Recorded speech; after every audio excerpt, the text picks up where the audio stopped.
Nos dois últimos vídeos nós implementamos aí o cadastro do usuário e também o login, no qual nós retornamos o token da nossa API para o nosso cliente. E dessa vez a gente vai aqui se certificar de que esse token vai ser utilizado para proteger algumas rotas, rotas essas que precisariam da autenticação do usuário para ser executado.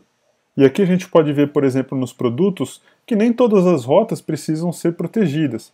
Por exemplo, eu vou clicar aqui, e aqui a gente tem um acesso direto a todas as rotas, né, que a gente fez aqui no nosso produto. Então a gente tem, por exemplo, router.get. Esse cara aqui ele vai listar todos os produtos para a gente. Esse é um tipo de rota que a gente não vai precisar proteger. Porque imagina que o nosso front-end depois vai fazer uma lista de todos os produtos do nosso e-commerce. O usuário não precisa estar autenticado para eu poder demonstrar esses produtos. Então eu não preciso proteger essa rota. É a mesma coisa esse get aqui, que eu estou trazendo os detalhes de um produto. Agora, você imagina que eu vou, por exemplo, cadastrar um produto novo. Eu preciso de uma autenticação de usuário. Se eu vou alterar algum produto ou remover algum produto, né, o delete. Então eu preciso proteger essa rota para que ela só possa ser feita por um usuário.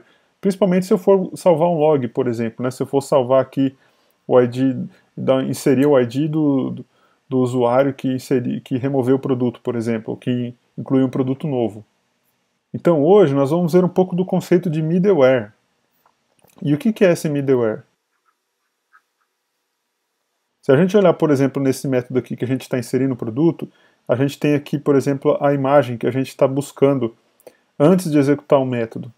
Esse middleware são todos os outros métodos que a gente consegue executar na rota aqui da esquerda para a direita. Então primeiro ele pega esse método, depois eu posso colocar quantos métodos eu quiser antes de executar esse mesmo aqui. Então a gente vai dar uma olhadinha aqui na documentação do GitHub do JWT. E aqui a gente tem esse método verify. E é usando esse método que a gente vai poder fazer a verificação do nosso token. Lembrando que o token ele não é encriptado que a gente está usando. Por isso eu consigo pegar as informações dele. Mas não necessariamente quer dizer que ele vai ser aceito como um token válido. E a gente vai poder implementar isso e identificar essa diferença.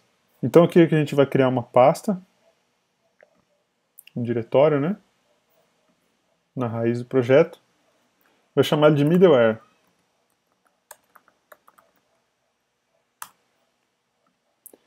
E dentro desse diretório a gente vai criar um arquivo e a gente vai chamar ele de login.js.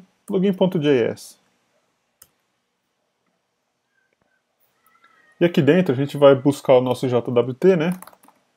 Que a gente vai usar nele. Que nós instalamos no último vídeo. JSON Web Token. E aqui a gente vai usar uma sintaxe que aqui a gente vai colocar module.exports. Aí eu vou colocar aqui igual rec, res, next, que vai ser executado assim como os outros métodos de rota que a gente já criou. Você imagina que eu vou pegar esse login que eu estou criando aqui, eu vou importar ele para dentro aqui de produtos e vou colocar aqui no meio, login. Vai verificar a autenticação aqui, antes de continuar executando o resto do produto. E quando ele chegar nesse método, ele vai cair aqui e eu quero verificar se esse token é válido. Se ele não for, eu vou dar um res.status 401, autenticação, falha na autenticação, ou senão eu vou dar um next. E o next, o que ele vai fazer? Ele vai partir para o próximo aqui, no caso que seria o upload da imagem aqui, né? Então o que a gente vai fazer aqui dentro? Primeiro eu vou colocar uma variável aqui, const decode, que é o meu token decodificado. Vou pegar aqui o jwt.verify, que é o método que nós vimos agora há pouco. Vou passar aqui dentro rec.body.token. E aqui dentro, o que eu vou passar? Da mesma forma que eu fiz aqui no Nodemon, aqui, ó, meu JWT key, que é o mesmo que eu estou utilizando para gerar o token, eu vou ter que passar aqui também, que é uma chave que está exclusiva aqui no nosso servidor, né?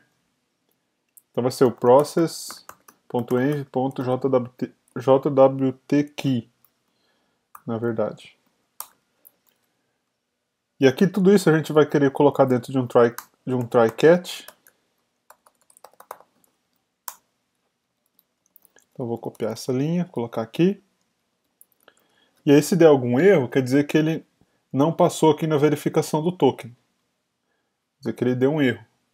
Aí eu vou retornar return res.status 401 .send, e aqui dentro vou colocar uma mensagem, falha na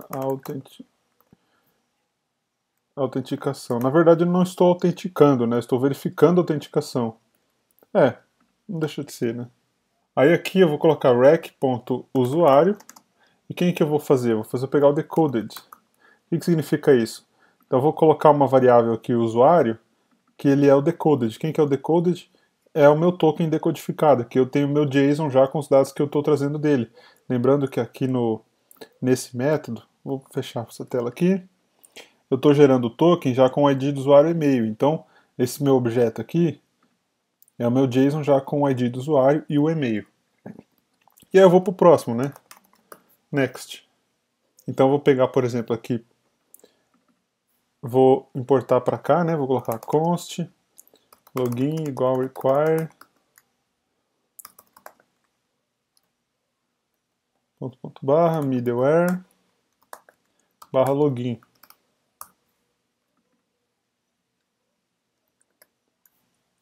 Esse meu login eu vou deixar aqui, ó. Então o que vai acontecer? Deixa eu rodar aqui, dar um npm start. Vou aqui para o postman. Eu já tenho aqui o cadastro de usuário. Estou com o nosso post de produto aqui, né? A gente já tem o body, já tem a imagem dele aqui, que a gente usou num vídeo anterior, aí, alguns vídeos atrás. E vou dar um send aqui. Você vai ver que já deu uma mensagem aqui, ó, falha na autenticação. Por quê? Porque ele entrou aqui, a gente não está nem passando o token, já deu um erro, já caiu aqui. Certo? Então se eu pegar, por exemplo, o meu método de login, executar aqui, e pegar o token que ele retornou para a gente, que é o que a gente fez no vídeo passado, e passar aqui, por exemplo, no body, vou colocar aqui token. Se eu passar ele aqui e fazer um teste, o que vai acontecer? Ele ainda teve falha na autenticação. Por quê? Porque aqui no body, como eu estou usando o form data, que é esse tipo aqui, ele só vai pegar a informação depois da imagem. Então o que eu vou fazer? Eu vou passar aqui, ó, login. Vamos fazer um teste. Olha lá, produto inserido com sucesso, porque eu passei o token. Agora se eu pegar esse token, por exemplo, tirar essa letra E daqui e rodar de novo, olha lá, falha na autenticação. O que significa isso? Se alguém tentar manipular o token, ele não vai conseguir autenticar. Tá ok? Agora, não é um bom padrão a gente passar o token via body. Em vez disso, a gente vai usar um recurso próprio que o pessoal costuma utilizar em API, que a gente tem aqui, que é esse authorization. Na verdade, ele vai ficar aqui no header, né? Dentro do cabeçalho dele, além do content type, a gente vai colocar uma chave aqui que chama authorization. Eu até trouxe pra gente aqui. E existe um padrão que utiliza, que é uma convenção, né? Chama bearer token. E aqui é o token, né? Só que quem que é a informação aqui? É esse cara aqui. Vamos copiar de novo. Opa, esse aqui, né? Vou passar aqui. E como que eu vou pegar ele aqui? Eu vou criar uma variável aqui, que é o meu token, e vou pegar rec.headers.authorization.split. Vou dar um espaço e vou pegar o índice 1. Estou dando esse split por causa desse espaço entre o bearer e o token. Vamos rodar para ver. Ele deu falha na autenticação ainda, é porque eu não salvei aqui, né? E eu tenho que pegar esse token aqui e passar aqui. Vamos rodar. Tá vendo? Aí eu estou pegando o meu token via authorization aqui. O Postman, ele tem uma ferramenta interessante que ele já chama authorization aqui. A gente escolhe o tipo e a gente coloca aqui bearer token. Então eu vou, por exemplo, eu vou remover daqui do meu header, vou copiar meu token Isso aqui é um plus dessa ferramenta aqui, né? Do Postman. Vou até remover aqui, ó. Ele já vai fazer isso pra gente. Eu vou vir aqui Authorization, selecionar aqui Bearer Token. Eu até trouxe preenchido para mim algum outro exemplo que eu já usei. Eu vou executar. Ó. Ele sozinho vai fazer o trabalho aqui de incluir o Authorization pra gente. Deu certo, ele seria um outro produto aqui. Então, basicamente o que falta a gente fazer aqui é alterar os outros métodos, né? Detalhe, esse cara login aqui eu posso colocar aqui na frente, ó. Porque eu já estou usando no meu header, não estou pegando do meu body. Deixa eu testar. Olha lá, tá vendo? Deu certo. Agora, tem uma outra coisa que eu costumo fazer. Em vez de simplesmente retornar esse módulo inteiro aqui só com login, pode ter caso que você tenha alguma rota que você queira pegar os dados decodificados do usuário, ou seja, se ele estiver conectado você quer pegar, mas é uma rota que você quer deixar opcional. Você pode pegar o token ou não. Você pode uma rota que você pode retornar os dados para o usuário, mesmo se ele estiver autenticado, ou você pode precisar identificar se o usuário está autenticado mesmo. Você, por exemplo, você manipula o dado que você está retornando. Então, eu tenho o hábito de criar dois métodos aqui. Então, ao invés de fazer mod.export, o que a gente vai fazer? Eu vou colocar assim, ó, exports.obrigatório, e aqui vai ser login.obrigatório. Vamos testar de novo. Ah lá, deu certo.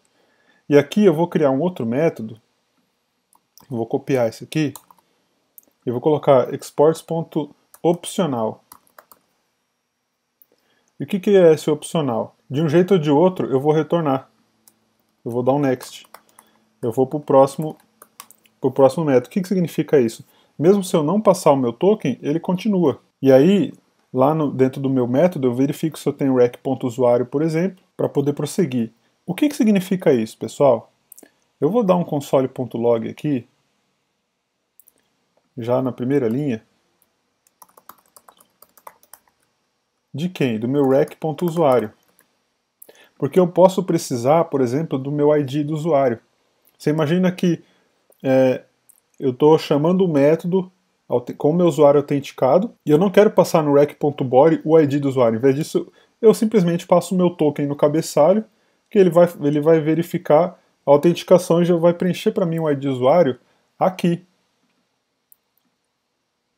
Então, deixa eu dar um console.log e vamos fazer um teste. Ó.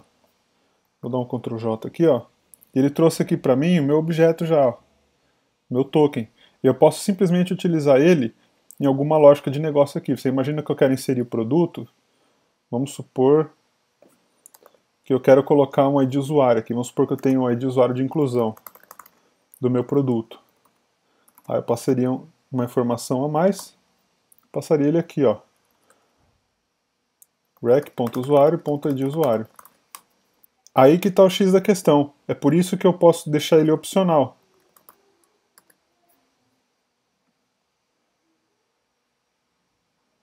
Esse erro aconteceu porque na verdade eu não tenho a coluna ID usuário aqui na minha tabela, né? Mas essa é a ideia. Então vou remover, vou voltar ao jeito que estava aqui. Vou deixar obrigatório essa aqui. E vai implementar nos outros métodos de produto. Na verdade o get não preciso, como eu mencionei anteriormente. Nem o get dele aqui com o ID do produto. Mas o pet eu vou precisar. Opa. E aqui no delete eu também vou colocar. Ou se nós executarmos aqui os outros, né? Ó, vamos supor, vou pegar aqui o pet.